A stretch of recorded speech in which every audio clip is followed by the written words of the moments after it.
करें स्टार्ट। हमने कल लास्ट में अक्षांशों के बारे में पढ़ा था। अक्षांशों में हमने पढ़ा था कि भारत का अक्षांशीय विस्तार, हमने पढ़ा कि भारत का जो मुख्य भाग है उसकी बात करें तो वो 8 डिग्री 4 से 37 डिग्री 6 तक फैला हुआ है, और यदि हम द्वीपीय भाग की बात करें तो वो 6:45 से 37 6 तक फैला हुआ है। हमने स्थानों के बारे में बात की, स्थानों के बारे में भी हम पढ़ चुके थे, और उसके अलावा हमने कर्क रेखा के बारे में बात की कि कर्क रेखा भारत के मध्य से 8 राज्यों से होकर निकलती है। उन 8 राज्यों के नाम ही हम पढ़ चुके थे। उसके अलावा में हमने एक ये भी पढ़ा था कि निम्न में से कौन सी स्थिति भारत में है और कौन सी नहीं है, ये भी पढ़ चुके थे हम। एक हमने वो भी पढ़ा था कि भारत का सबसे बड़ा दिन छोटा दिन लिख दिया था, भारत का सबसे बड़ा दिन सबसे छोटा दिन, वो चीज नहीं लिखी थी लास्ट में। चलिए वहीं से करते हैं स्टार्ट। ध्यान देना, हमने कर्क रेखा के बारे में लिखा था लास्ट में, और लास्ट पॉइंट क्या था हमारा कल? चलिए ठीक है। अब देखिए ध्यान देना, यदि हम यहां पर बात करें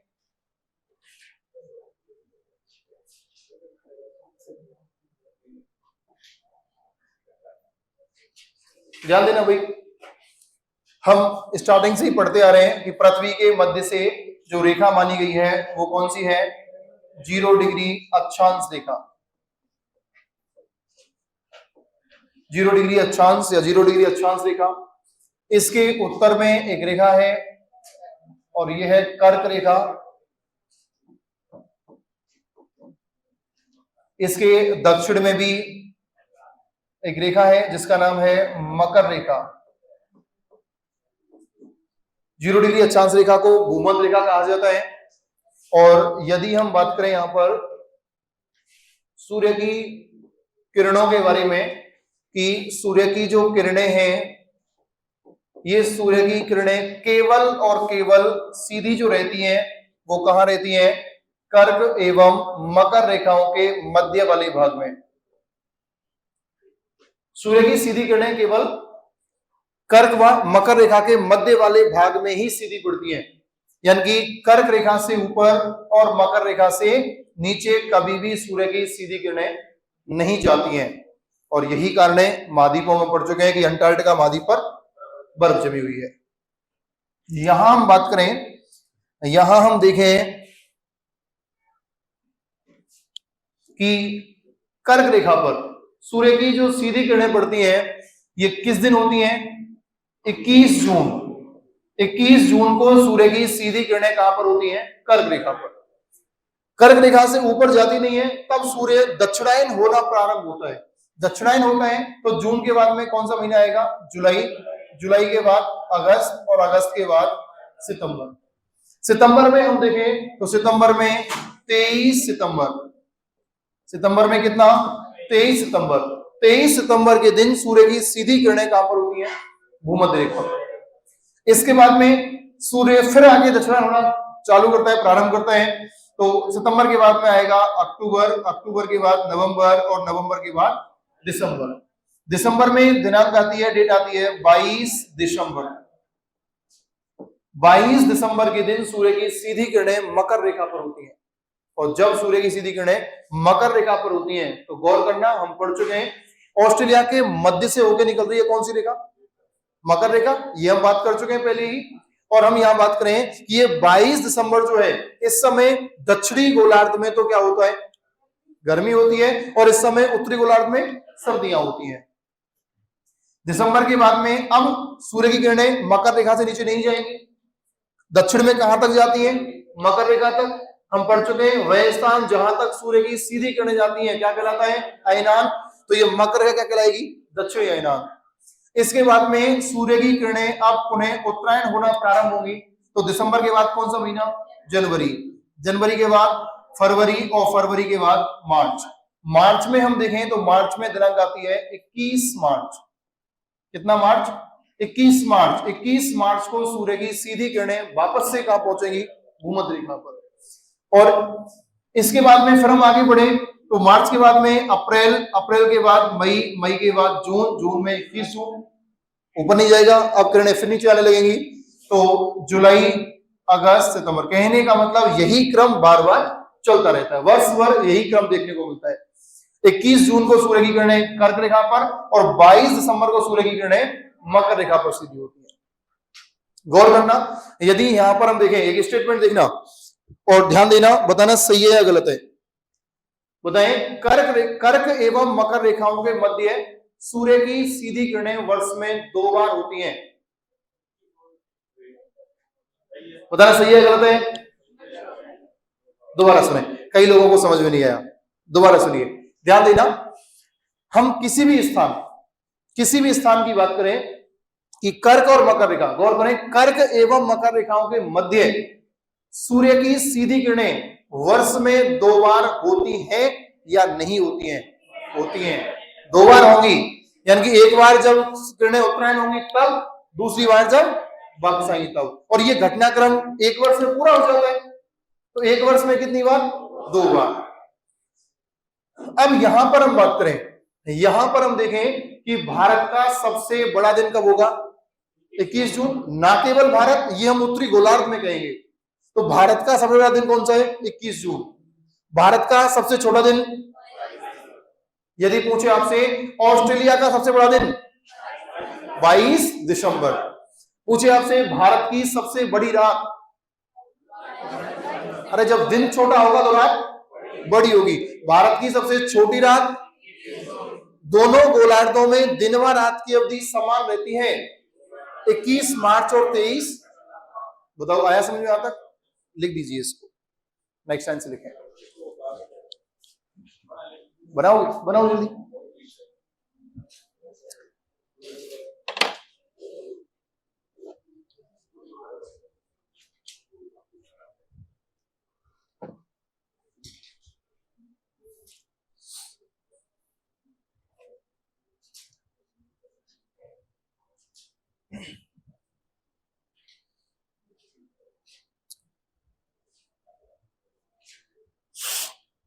बनाइए।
यहां आप इसमें दिखाना चाहें तो ये दिखा सकते हैं, या कि यहां पे किरणें कैसी जाएंगी? तिरछी होकर के।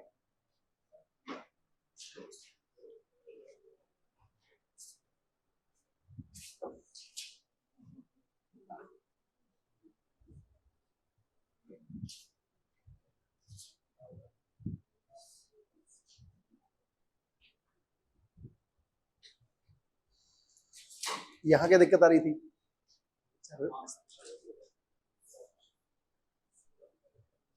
आखन रचौंदा आ रहा है।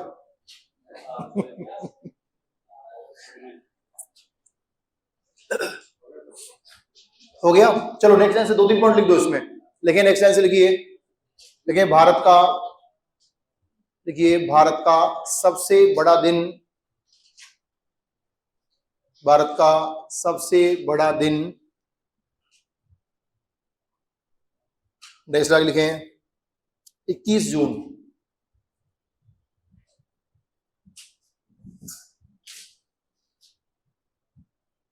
नीचे लिखें भारत का सबसे छोटा दिन, भारत का सबसे बड़ा दिन 21 जून। नीचे लिखें भारत का सबसे छोटा दिन छोटा दिन लिखिए 22 दिसंबर। नीचे लिखें भारत की सबसे बड़ी रात, भारत की सबसे बड़ी रात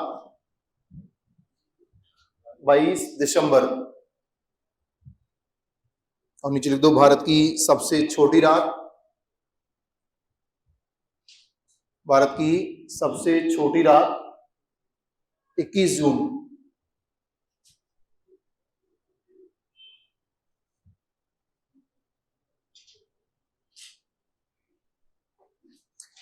फिर इसके बाद नेक्स्ट आंसर लिखना, लेकिन दोनों गोलार्धों में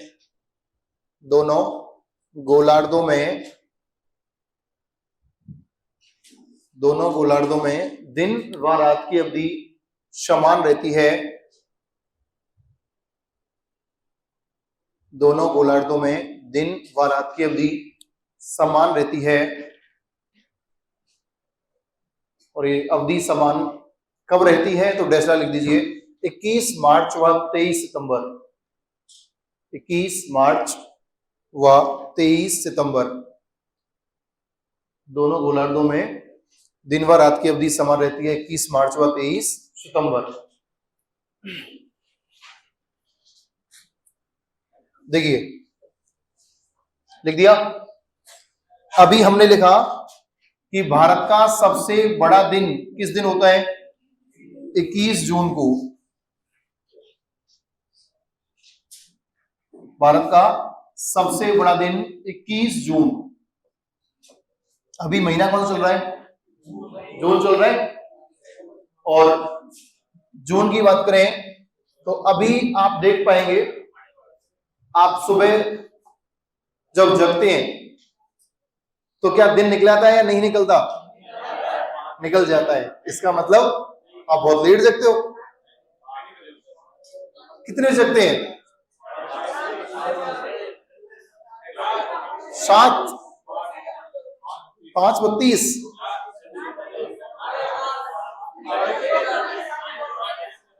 कोई बात नहीं, ठीक है। सुने, ध्यान देना, जो लोग 5 बजे या इसके बाद जगते होंगे वो देखते होंगे कि आप जगते हैं और बाहर निकलते हैं तो दिन हुआ पाता होगा।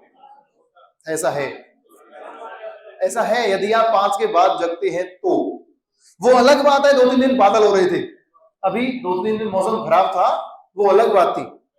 अभी देखना, यहां से आगे 2-4 दिन बाद और देखना, ये मौसम बिल्कुल साफ हो जाएगा। अभी तो फिर भी कल भी शाम को ऐसा ही हो रहा था, यानी आंधी वगैरह। मतलब अभी क्या है, थोड़ा सा मौसम चल रहा है। जैसे ही मौसम खुलेगा तो आप देखेंगे कि सुबह 5 बजे दिन निकलाता है। गर्मियों में हम देखें तो एवरेज, ये एवरेज है, 5 से भी हो सकता है 5-7 मिनट पहले निकल आएगा। ये ऐसा देखने को मिलेगा आपको अभी 2-4 दिन बाद, और देखना। और यदि हम शाम की बात करें, सूर्यास्त की बात करें, कितने बजे, एवरेज 7 मान लीजिए, नहीं तो 7:30 तक भी होता है कई बार, लेकिन एवरेज 7 मान लें। इसका मतलब कि सुबह 5 बजे दिन निकला, सुबह 5 से लेकर के और शाम के 7 बजे तक हम बात करें तो कितने घंटे हो गए, तो ये हो जाते हैं 14 घंटे। यानी कि दिन की बात करें, हम डे देखें तो कितने घंटे का हुआ, 14 घंटे का। दिन रात दोनों को मिला के कितने घंटे हो गए, 24। तो फिर नाइट कितना बची, 10। तो बताइए, यानी कि जून, गर्मी की बात करें तो गर्मियों में दिन होते हैं 14 घंटे के और रात होती है लगभग एवरेज 10 घंटे के, दिन बड़े होते हैं। सर्दियों में जस्ट उल्टा है। सर्दियों में हम देखें, यदि हम दिसंबर या जनवरी महीने की बात करें, उस समय की हम बात करें तो गौर करना, सर्दियों में दिन कितने बजे निकलता है,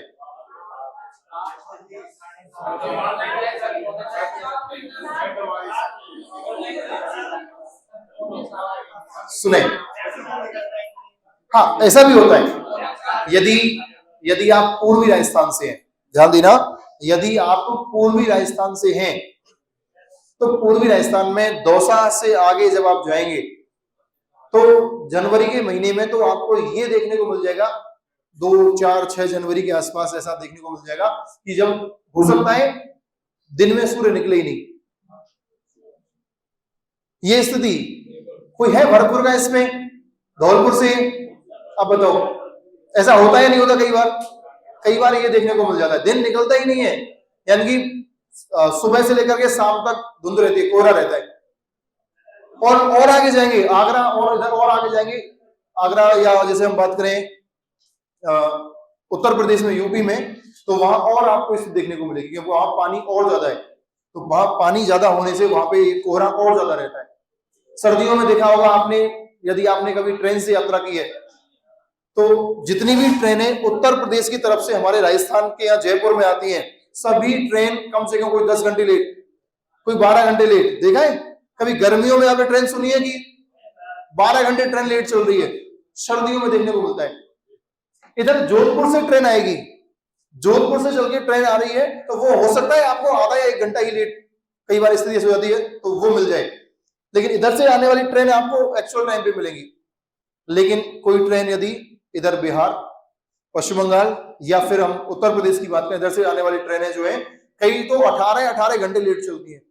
ये सर्दियों में देखने को मिलता है। क्यों? क्योंकि उधर कोहरा अधिक रहता है, तो वहां पे उनकी स्पीड क्या हो जाती है, फिर बहुत स्लो चलती है ट्रेनें। तो हम बात कर रहे थे कि सर्दियों में हम देखें तो सर्दियों में दिन जो निकलता है वो एवरेज टाइम देखें तो लगभग 7, ऐसा नहीं है फिक्स 6:42 पे निकलेगा, 6:45 पे निकलेगा, एवरेज टाइम क्या, लगभग 7 बजे दिन निकला। और सूर्यास्त का टाइम देखें सर्दियों में, दिसंबर जनवरी में, तो वो टाइम होता है लगभग एवरेज देखें हम 5। तो सर्दियों में दिन जो होता है, दिन की हम बात करें तो ये होता है कितने घंटे का, 10 घंटे का। और फिर रात कितनी हो जाएगी, तो इसका मतलब दिन बड़े कब हुए, दिन बड़े कब हुए, गर्मियों में। सर्दियों में दिन छोटे।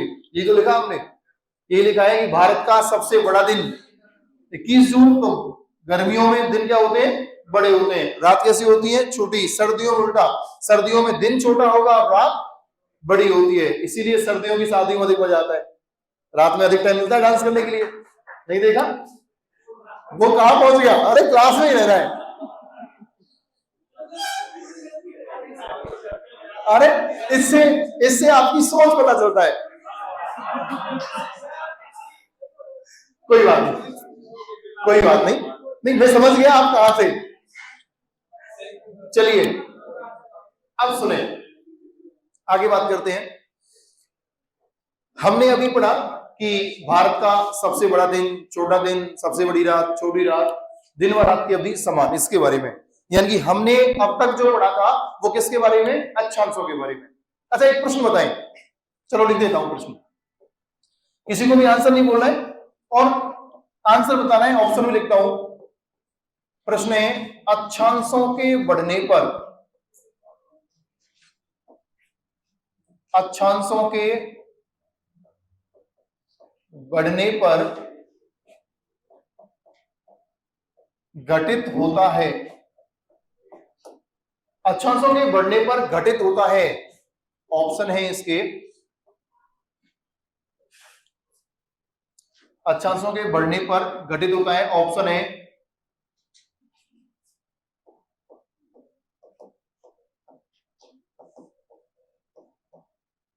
तापमान में वृद्धि, दूसरा ऑप्शन है तापमान में कमी, तीसरा है तापमान समान रहता है, और नंबर 4 नन ऑफ देम, इनमें से कोई नहीं। रुक जाओ अभी 1 मिनट, इनमें से कोई नहीं। अब सुने, कौन कौन लोग कह रहे हैं इसका आंसर ए होगा। एक पड़ोसियों को देख रहे हैं, कोई ना खड़ो ना करो, हम ना कर रहे, हाँ पड़ोसियों से प्रभावित हो रहे हैं।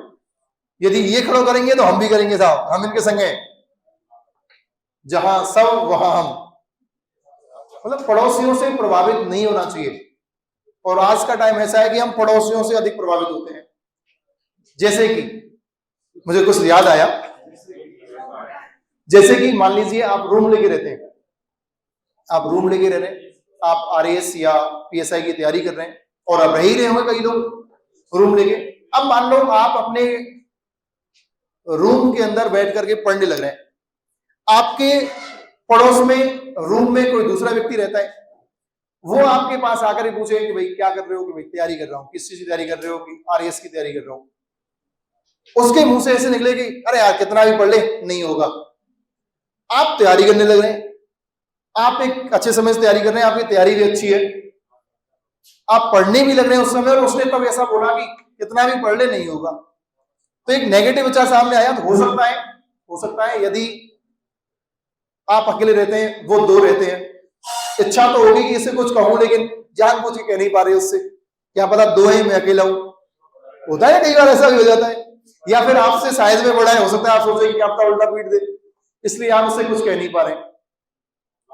अब ध्यान देना, अब स्थिति ये, आप मन ही मन में उसको गालियां दे रहे और वो कह के आप चला गया। आप काफी देर तक उसके बारे में सोचने लग रहे हैं, कैसे नहीं होगा, देखता हूं मैं तैयारी करूंगा, और ये वो सोचने लग रहे हैं। अब नेक्स्ट डे, अगले दिन फिर आप पढ़ने लग रहे हैं, आपका ध्यान पढ़ाई पे, और जैसे ही वो आपके रूम के सामने आया, रूम के सामने आते ही आपकी मान लो रूम के केवाड़ खुली है, आपने देखा, और देखते ही उसने कुछ नहीं कहा। नेक्स्ट डे उसने कहा, केवल उसने गर्दन हिलाई, आपकी नजर उस पर गई और गर्दन को आपने हिलते हुए देखा, आपके तुरंत दिमाग में आएगा ये कह रहा है तेरा नहीं होगा।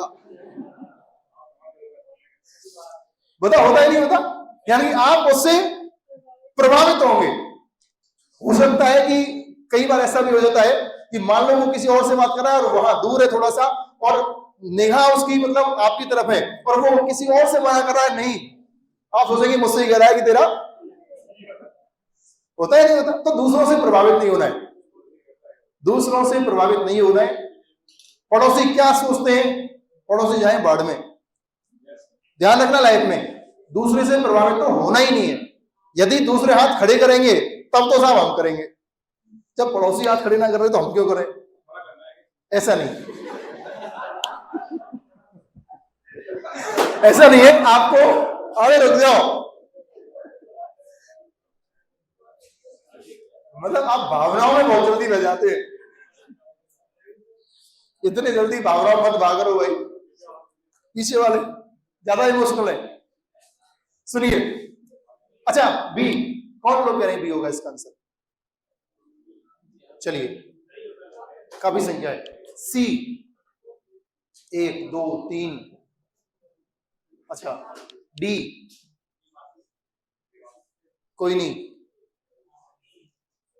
सी में भी, डी में भी हाथ जो घूम के फिरा गया नीचे, तो हाथ तो खड़ा किया लेकिन कोई नहीं है, तो फिर पीछे पीछे बैठे ना, तो फिर तुरंत नीचे हो गया हाथ, ऐसे नहीं। गौर करें, प्रश्न था अक्षांशों के बढ़ने पर घटित होता है। ध्यान दीजिए, हम अक्षांशों को कई बार पढ़ चुके हैं और अब हम देशांतर स्टार्ट करेंगे। ध्यान देना, यह है 0 डिग्री अक्षांश। इससे आप उत्तर में जाएं या दक्षिण में जाएं, अक्षांशों की संख्या बढ़ेगी। जैसे कि 1 2 3, दक्षिण में भी 1 2 3, और लास्ट में कहां तक, 90 डिग्री, 90 डिग्री तक। तो अक्षांशों के बढ़ने पर, चाहे अक्षांश उत्तर की ओर बढ़े या दक्षिण की ओर बढ़े, अक्षांश जैसे जैसे बढ़ेंगे क्या होगा, क्या होगा, तापमान में कमी आएगी। गौर करें, अक्षांशों के बढ़ने पर आप उत्तर में जाए या दक्षिण में जाए, जिधर भी जाएंगे तो तापमान क्या होता जाएगा, कम होता जाएगा। क्यों? क्योंकि आप पढ़ चुके हैं भूमध्य रेखा पर क्या मिलता है, सर्वाधिक तापमान, और ध्रुवों पर सबसे कम तापमान पाया जाता है। तो इसका आंसर क्या हो जाएगा, तापमान में कमी। लिख दिया, टिक लगा दीजिए बी पर, आंसर हो जाएगा इसका बी।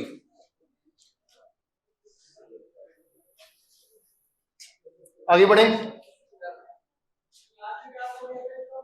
जी,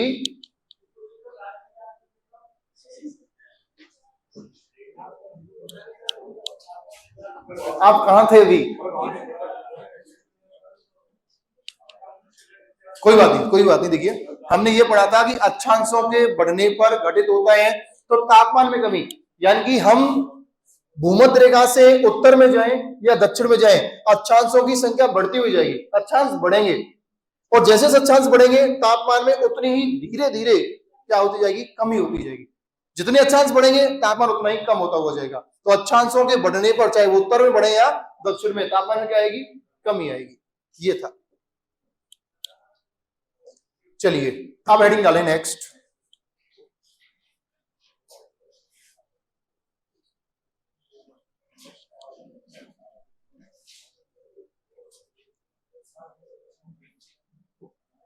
हेडिंग डालें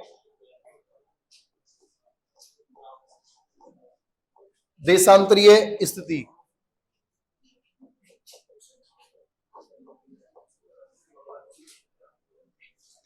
हेडिंग डालें देशांतरीय स्थिति।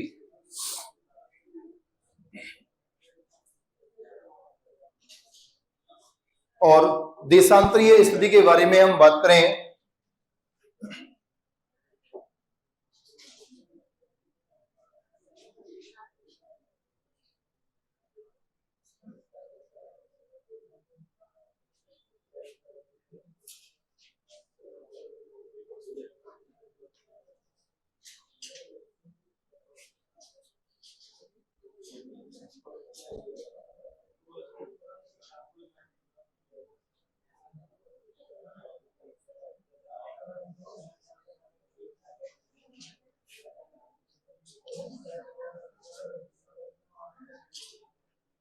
देखिए, हम देशांतरीय स्थिति के बारे में बात करें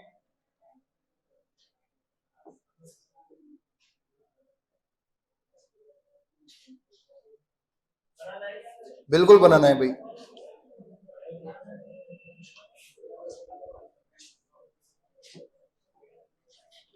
जैसे हमने अक्षांश स्थिति को लिखा था मैप से, उसी प्रकार हम देशांतरीय स्थिति को लिखेंगे।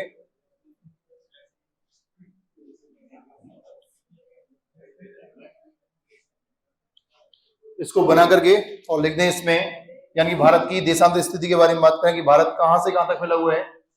तो भारत 68 डिग्री 7 मिनट पूर्वी देशांतर से प्रारंभ होकर कहां तक फैला हुआ है, 97 डिग्री 25 मिनट पूर्वी देशांतर तक फैला हुआ है भारत।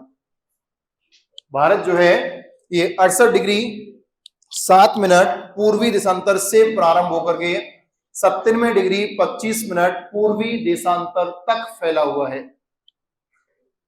अब इसमें हम बात करें स्थानों के बारे में, देखें कि भारत का यदि हम सबसे पश्चिमी बिंदु देखें, सबसे इसमें यदि हम पश्चिमी बिंदु देखें तो आप सभी ने नाम सुना होगा, या तो देखो मिलेगा नाम गौरमुता, या एक नाम मिलेगा आपको सरक्रीक।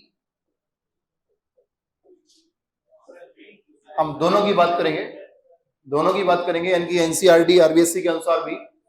और हाँ, यानी कि गुहार मोती इसी को बोलते हैं, गौरमुता को गुहार मोती भी कहा जाता है, यानी कि इसी का नाम है, इसी को बोलते हैं गुहार मोती, गौरमुता। लेकिन एक नाम आपको सरक्रीक भी मिलेगा, और ये नाम कहां पर मिलेगा, राज्य कौन सा, गुजरात में, यानी कि भारत का सबसे पश्चिमी बिंदु तो ये हो जाएगा गौरमुता या सरक्रीक, गुजरात में। पूर्वी बिंदु देखें तो आपको मिलेगा यहां पर, या तो नाम मिलेगा वालांगू और या मिलेगा किबिथू, और ये नाम आपको कहां मिलेगा, किस राज्य में, तो अरुणाचल प्रदेश। राज्य कौन सा मिलेगा, अरुणाचल प्रदेश। तो अरुणाचल प्रदेश में या तो बालांगू या किबिथू, अब ये दो नाम आप गूगल नेविगेशन पे भी दिखेंगे तो ये बहुत पास पास में मिलेंगे अरुणाचल प्रदेश में, लेकिन अलग अलग मार्केट की किताबों में आपको अलग अलग मिल जाएंगे, आपको एनसीईआरटी आरबीएससी के अनुसार और मार्केट बुकों के अनुसार। तो दोनों की बात की हमने। एक बार ये प्रश्न आया था, प्रश्न पूछा गया था सरक्रीक है, प्रश्न पूछा गया था सरक्रीक है, ध्यान रखना, क्योंकि उस समय ये चर्चा में था। और ध्यान रखना, जो चीज चर्चा में होती है वहां से प्रश्न जरूर बनता है। तो वहां ऑप्शन दिया था कि भारत पाकिस्तान के मध्य दलदलीय विवादित क्षेत्र, सरक्रीक वाला जो एरिया है ये दलदलीय क्षेत्र है, क्षेत्र कैसा है? दलदलीय क्षेत्र है, और ये भारत पाकिस्तान के मध्य में विवादित एरिया है। तो ये चर्चा में था उस समय, तो पूछ लिया गया था कि सरक्रीक है, तो सरक्रीक क्या है? तो ये भारत पाकिस्तान के मध्य का एरिया, मध्य का क्षेत्र है, और ये किस राज्य में पड़ता है? गुजरात में, भारत में, और ये विवादित क्षेत्र है। यहां पर हम यदि दूरी की बात करें,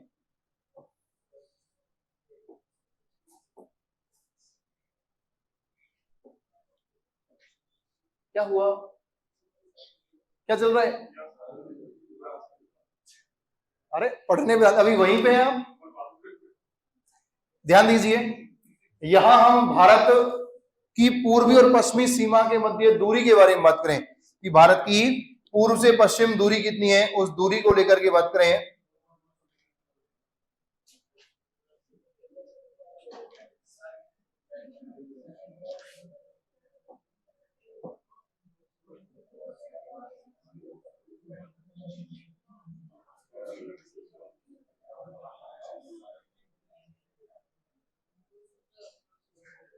यदि हम भारत की पूर्व से पश्चिम दूरी की बात करेंगे, ये दूरी कितनी है, तो ध्यान रखना ये दूरी है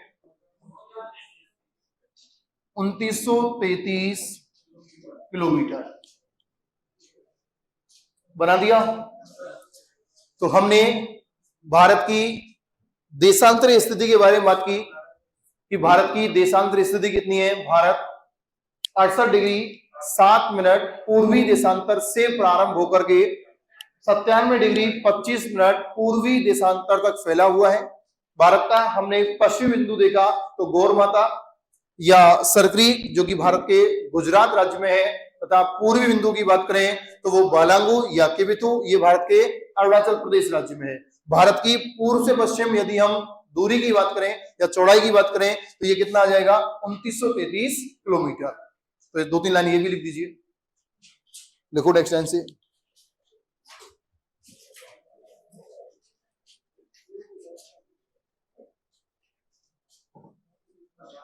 लिखें, नेक्स्ट लाइन से लिखो। देखें भारत, नेक्स्ट लाइन से लिखिए भारत 68 डिग्री 68 डिग्री 7 मिनट पूर्वी देशांतर, 68 डिग्री 7 मिनट पूर्वी देशांतर से प्रारंभ होकर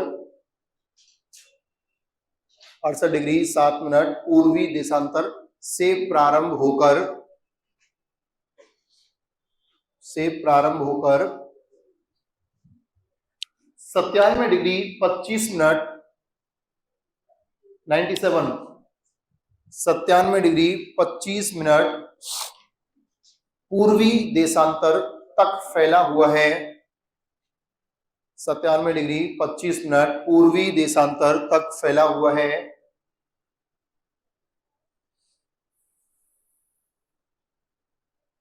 अच्छा, तो जैसे हमने अक्षांशों में पढ़ा था, दोनों जगह उत्तरी अक्षांश लिखा था, उसी प्रकार यहां पर भी हमने दोनों जगह क्या लिखा है? पूर्व देशांतर। क्यों? क्योंकि राजस्थान जो भारत है जो है ये पूर्वी गोलार्ध में स्थित है। फिर नेक्स्ट लाइन से लिखें, नेक्स्ट लाइन से लिखना, देखें भारत का पश्चिमी बिंदु, नेक्स्ट लाइन से लिखो भारत का पश्चिमी बिंदु, पश्चिमी बिंदु डैश लिख दीजिए, गौरमूता, या इसको गोहारमूती भी लिखा मिल जाएगा आपको किताबों में, कई सारे मिल जाएंगे बिल्कुल, या फिर सरक्रीक, दो ही लिख दो आप, गौरमूता या कोष्टक में सरक्रीक, और ये कहां पर है? गुजरात में। बिल्कुल ये स्थान पड़ता है सबसे पश्चिम में, गुजरात में। बिंदु का मतलब स्थान, गांव नहीं, बिल्कुल कोई कस्बा नहीं है, कोई ऐसा नहीं सिटी थोड़ी है, स्थान है बिल्कुल, पॉइंट, बिंदु। जैसे रुक जाओ, आपने राजस्थान में पढ़ा है, राजस्थान का पश्चिमी बिंदु कटरा गांव, सम तहसील, तो ऐसे ही ये पश्चिमी बिंदु जो है ये गौरमूता, ये स्थान है, यानी कि गांव का स्थान है, पार्ट है। सरक्रीक तो एक पूरा एरिया है, दलदलीय क्षेत्र है, कच्छ जिले में पड़ता है। कच्छ क्या है? वहां कच्छ जिला है गुजरात का, सुना होगा कच्छ आपने, कच्छ का रण सुना है? कच्छ का रन नाम सुना है? रन का मतलब क्या होता है? रन किसे कहते हैं? ध्यान रखना, रन कहा जाता है दलदल को। किसे कहते हैं? आपने सुना है कच्छ की खाड़ी, ये वाला जो भाग है ये कच्छ की खाड़ी, और इस कच्छ जिले में यहां पर जो दलदलीय भाग मिलता है कच्छ की खाड़ी के पास, वो कहलाता है कच्छ का रन। तो रन का मतलब होता है दलदलीय क्षेत्र। ये रन राजस्थान में भी तो पढ़े होंगे आपने। तो रन का मतलब होता है दलदलीय क्षेत्र। तो ये यानी कि गुजरात में सरक्रीक, सरक्रीक क्या दलदली क्षेत्र है, तो एक एरिया है उसका नाम है सरक्रीक, जो कि सबसे कहां पर है? सबसे पश्चिम में स्थित है। फिर लिखो आगे, नेक्स्ट पॉइंट लिखे, राजस्थान वो भारत का पूर्वी, भारत का पूर्वी बिंदु।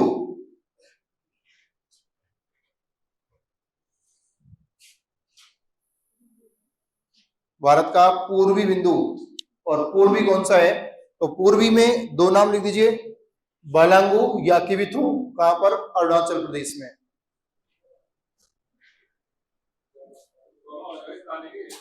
स्थान तो अलग अलग है लेकिन अलग अलग बुकों में अलग, क्योंकि दोनों स्थान बहुत पास पास में। अब किविथु भी दिया हुआ है लेकिन बालांगू भी दिया हुआ है। 11वीं क्लास की बुक पढ़ना बिल्कुल, लेकिन ये दोनों अरे मैंने कहा ना अभी कुछ देर पहले, ध्यान नहीं दिया आपने? आप गूगल पे नेविगेशन होता है ना, नेविगेशन वहां भी चेक करेंगे ना, तो वहां दोनों स्थान दिखेंगे आपको, और ये दोनों बहुत पास पास में स्थान है, दोनों अलग स्थान है, दोनों बहुत पास पास में, दोनों ही मिल जाएंगे आपको नेविगेशन में। और ये कहां पड़ते हैं? अरुणाचल प्रदेश में। फिर नेक्स्ट लाइन से लिखें, देखो भारत की पश्चिम से पूर्व, भारत की पश्चिम से पूर्व चौड़ाई,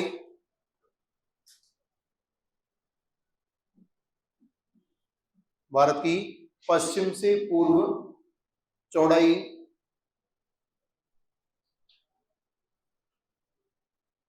डैश लाइन लिख दीजिए इसमें 2933 2933 किलोमीटर। लंबाई पड़ी थी हमने 3214 किलोमीटर और चौड़ाई है 2933 किलोमीटर। अब देखो आगे बात करते हैं, हम पढ़ रहे हैं देशांतरों के बारे में।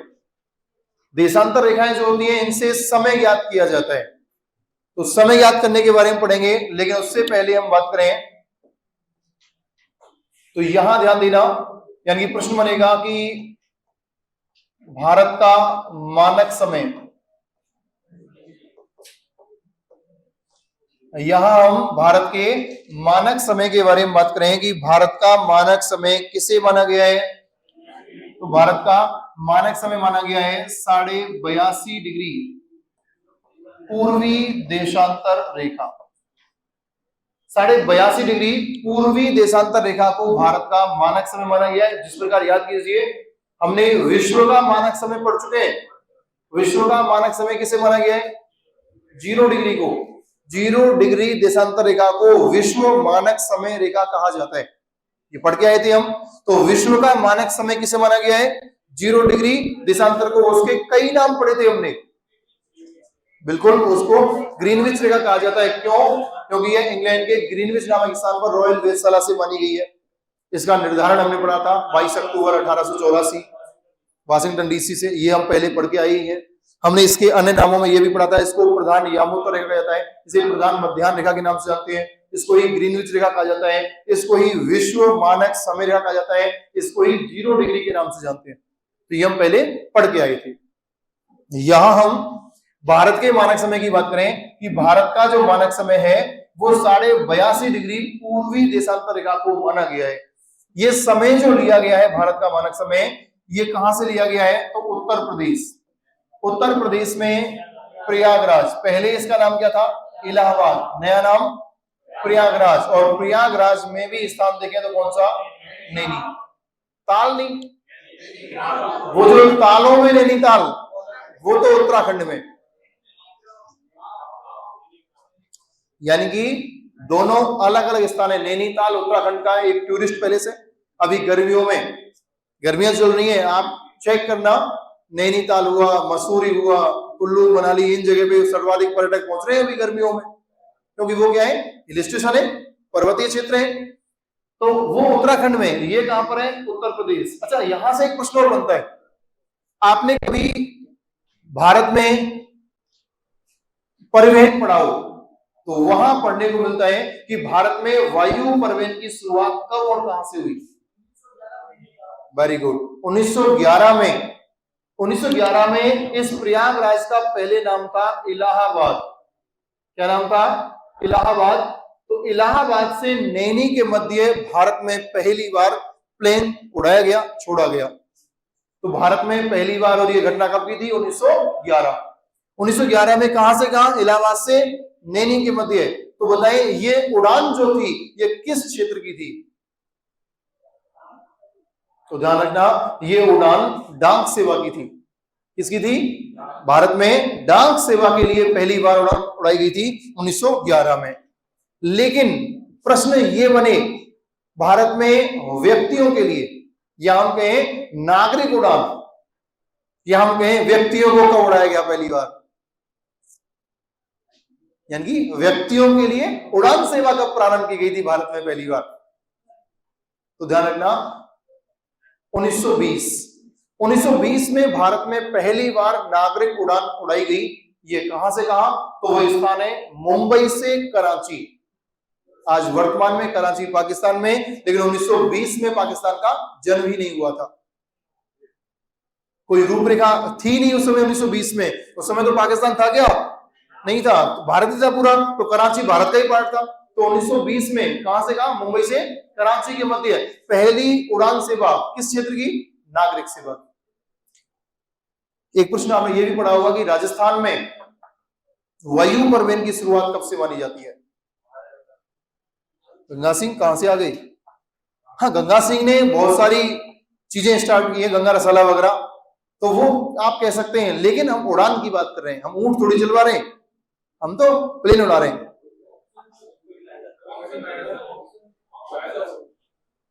प्रश्न बनता है कि भारत में, वो राजस्थान में, भारत में वायु परिवहन की शुरुआत कब और कहां से मानी जाती है?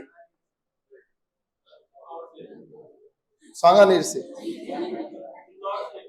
ध्यान रखना, तो क्या दे रहे हैं वैसे ही सुने। राजस्थान में वायु परिवहन की शुरुआत मानी जाती है 1929, 1929। 29 की बात करें तो उस समय रियासत थी राजस्थान में। क्या थी? रियासत थी उस समय राजस्थान में।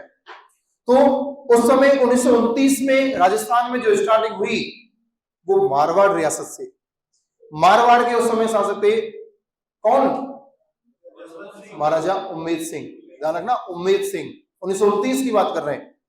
महाराजा उम्मेद सिंह ने जोधपुर में पहला फ्लाइंग क्लब स्थापित करवाया था। आज हम एयरपोर्ट बोलते हैं ना, तो ये पहला फ्लाइंग क्लब कब स्थापित करवाया गया था? 1929 में। कहां पर? जोधपुर में। किसके द्वारा? उम्मेद सिंह के द्वारा। और यहीं से राजस्थान में वायु परिवहन की शुरुआत मानी जाती है। ध्यान रखना, प्रश्न बनेगी राजस्थान में वायु परिवहन की शुरुआत कब, कहां से? तो कब? 29 में। कहां से? जोधपुर या मारवाड़ रियासत। किसके समय? उम्मेद सिंह के समय। तो ये हम पढ़ेंगे जब परिवहन पढ़ते हैं, तो वहां बात करेंगे जी। हाँ हाँ, ध्यान देना। देखो, यहां हम एग्जाम के लिए पढ़ रहे हैं। किसी भी ऑथेंटिक बुक में आप पढ़ेंगे तो मैंने अभी 3 लाइन बताई हैं, किसी भी ऑथेंटिक बुक में पढ़ लेना।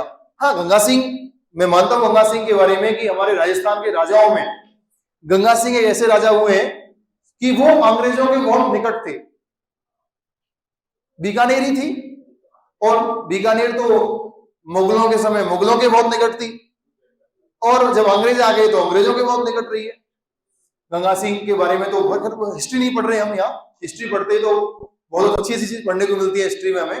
गंगा सिंह, जैसे आपने पढ़ा होगा कि जब, मतलब बहुत सारी घटनाएं हैं गंगा सिंह के बारे में, गंगा रसाला वगैरह, उन्होंने तो चीन तक अपनी सेना भेजी थी। याद है? हिस्ट्री में पढ़ा है ना?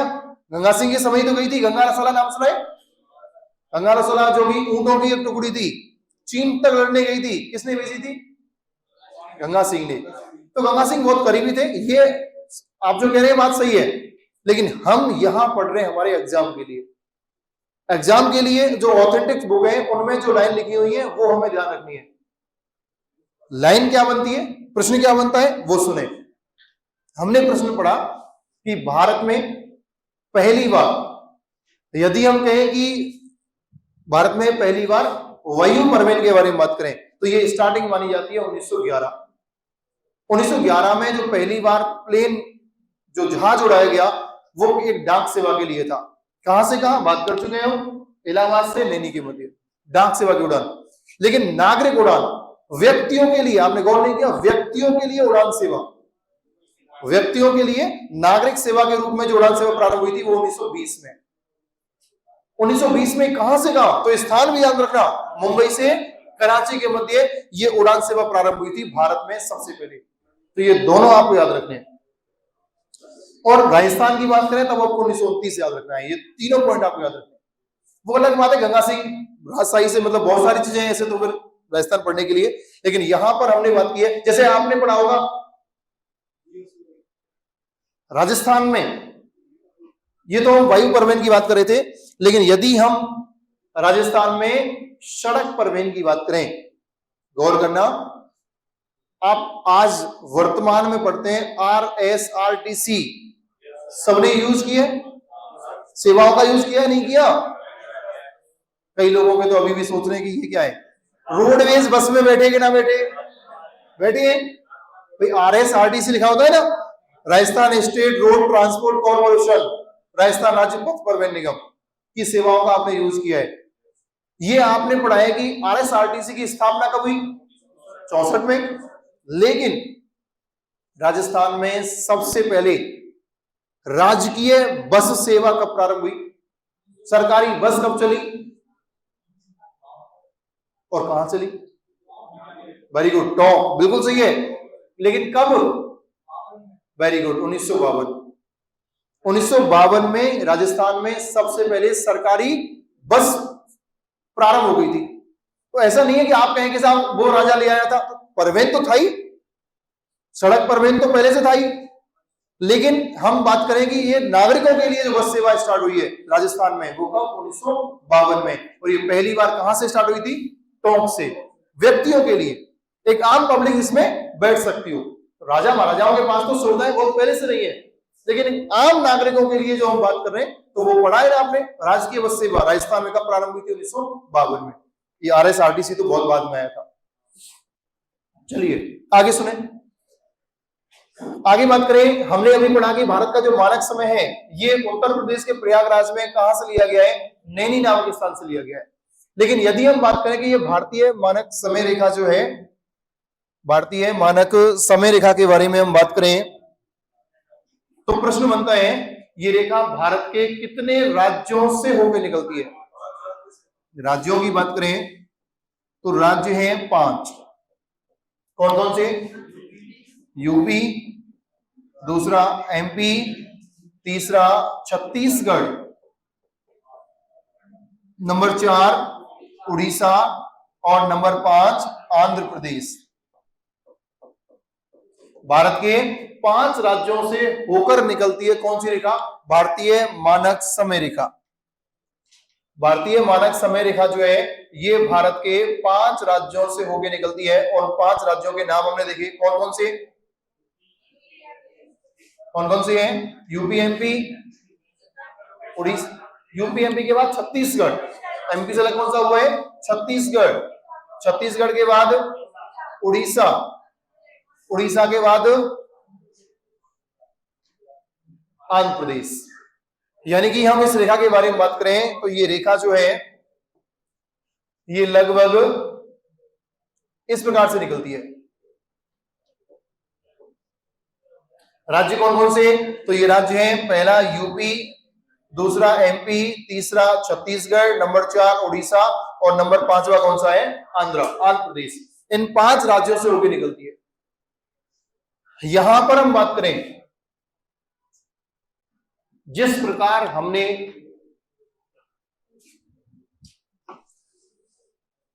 मोबाइल में सर्च कर रहे हो वही मिल गया। अब सुने, टाइम को तो हो जाने दो, टाइम तो हम काफी इसको लिखेंगे पहले भी। सुनना, कल हमने पढ़ा था कि कर्क रेखा के निकटतम शहरों की बात की थी और उसमें हमने पढ़ा था भोपाल, याद आया? कितने पर था? 23-25 पर था, 23 डिग्री 25 मिनट पे। सुनना, हमने शहरों के बारे में बात की। अब शहर तो तहसील मुख्यालय भी होते हैं, नहीं होते क्या?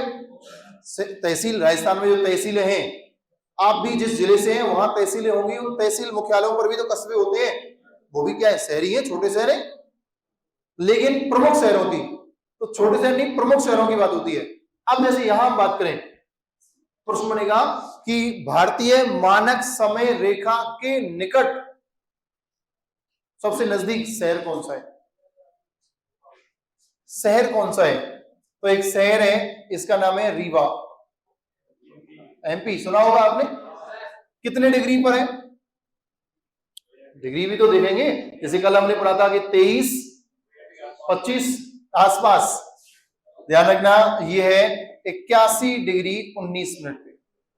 कितने पर है? 81-19 पे है रीवा। अच्छा, एक और देखते हैं, लखनऊ शहर कौन सा? लखनऊ। ये कितने डिग्री पर है? तो ये 81 डिग्री पर है। कितने डिग्री पर है? 81 डिग्री। देशांतर, ये क्या है? देशांतर है, ये अक्षांश नहीं है अब, क्योंकि अब किनकी बात हो रही है? देशांतर रेखाओं की बात हो रही है। तो रीवा शहर है 81 डिग्री 19 मिनट देशांतर रेखा पर। और ये कौन सी रेखा? पूर्वी देशांतर। और ये भी कौन सी है? पूर्वी देशांतर। चलो लिखेंगे यहां तक।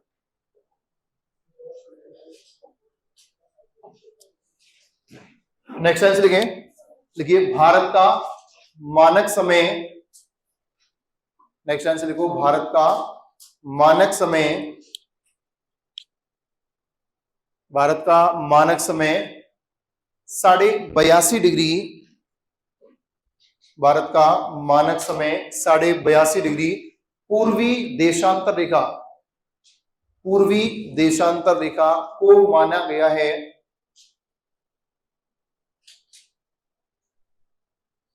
भारत का मानक समय 82.5 डिग्री पूर्वी देशांतर रेखा को माना गया है। यह समय उत्तर प्रदेश के, यह समय उत्तर प्रदेश के, अरे रेखा की बात करेंगे, ये समय जो लिया गया है, संपूर्ण भारत की घड़ियां जो बनाई गई हैं, ये कहां से? नैनी नामक स्थान से। तो ये समय जो लिया गया है, जो हमारे भारत में किसी भी शहर में घड़ियों में टाइम हो रहा है, तो ये कहां से लिया गया है? तो यह समय उत्तर प्रदेश के प्रयागराज में, उत्तर प्रदेश के प्रयागराज में नैनी नामक स्थान से लिया गया है। आया समझ में? नहीं आया? पर रेखा तो 5 राज्यों में होकर है, तो क्या ऐसा थोड़ी है कि केवल इलाहाबाद में नैनी से जा रही रेखा? रेखा तो 5 राज्यों में होकर जा रही है, लेकिन समय कहां से लिया गया है? तो नैनी नामक स्थान से। यह समय उत्तर प्रदेश के प्रयागराज में नैनी नामक स्थान से लिया गया है। फिर आगे नेक्स्ट आंसर लिखना, लिखें भारतीय मानक समय रेखा। नेक्स्ट आंसर लिखें भारतीय मानक समय रेखा। भारतीय मानक समय रेखा भारत के 5 राज्यों से होकर निकलती है। भारत के 5 राज्यों से होकर निकलती है, और उन 5 राज्यों के नाम लिख दीजिए। 5 राज्य कौन कौन से हैं जिनसे होकर रेखा निकल रही है? UP, MP, Chhattisgarh, UP, MP, Chhattisgarh, Orissa एवं आंध्र प्रदेश। यूपी, एमपी, छत्तीसगढ़, उड़ीसा एवं आंध्र प्रदेश। ये 5 राज्य हैं जिनसे होकर के ये रेखा निकलती है। फिर आगे नेक्स्ट आंसर लिखना, देखें भारतीय, नेक्स्ट आंसर लिखें भारतीय मानक समय रेखा के निकटतम शहर। भारतीय मानक, भारतीय मानक समय रेखा जो है, इसके निकटतम शहर, डैश ला करके दोनों को लिख दो, रीवा एमपी, ये 81-19 पर है। और लखनऊ ये 81 डिग्री पर है। 81 डिग्री पूर्वी देशांतर, दोनों के आगे पूर्वी देशांतर लगाना।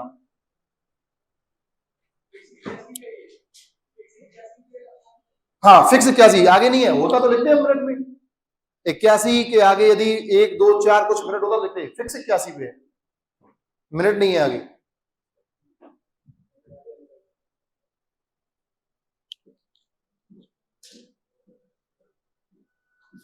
अरे तभी तो पहले नजदीक कौन सा होगा, रीवा, फिर नजदीक कौन सा होगा, लखनऊ, क्योंकि 81 19 पे 19 पहले आ जाएगा, 81 फिर बाद में आएगा। फिर आगे नेक्स्ट लाइन से लिखें, नेक्स्ट लाइन से लिखो 1 डिग्री में, नेक्स्ट लाइन से लिखें 1 डिग्री में 60 मिनट होते हैं। 1 डिग्री में 60 मिनट होते हैं। 1 डिग्री में 60 मिनट होते हैं, जबकि 1 डिग्री देशांतर के आगे बढ़ने पर, जबकि 1 डिग्री देशांतर के आगे बढ़ने पर समय में 4 मिनट का अंतर आता है। 1 डिग्री देशांतर के आगे बढ़ने पर समय में 4 मिनट का अंतर आता है। 4 मिनट का अंतर आता है। अब आपको 4 लाइन घर से भी लिख के लानी है। आप हेडिंग डाल दीजिए, इसके आगे हेडिंग डाल दें, हेडिंग डालिए समय ज्ञात करना।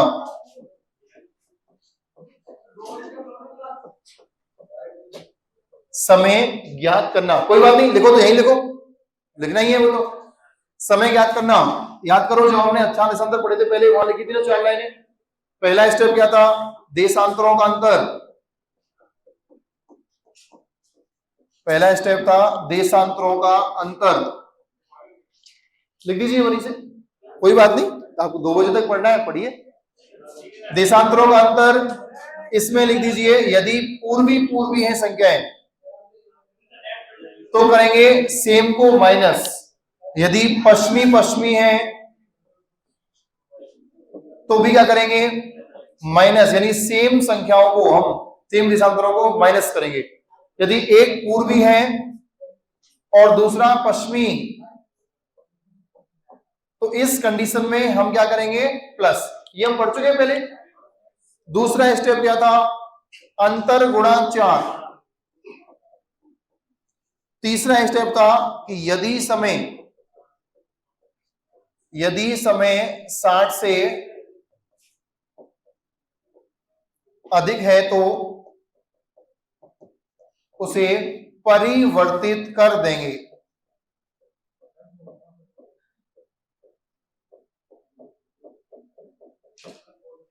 यदि समय 60 से अधिक है तो उसे परिवर्तित कर देंगे। और नंबर 4 चौथा स्टेप था, ये हमने लिखा था कि यदि समय पूर्व का दिया है और पश्चिम का पूछा है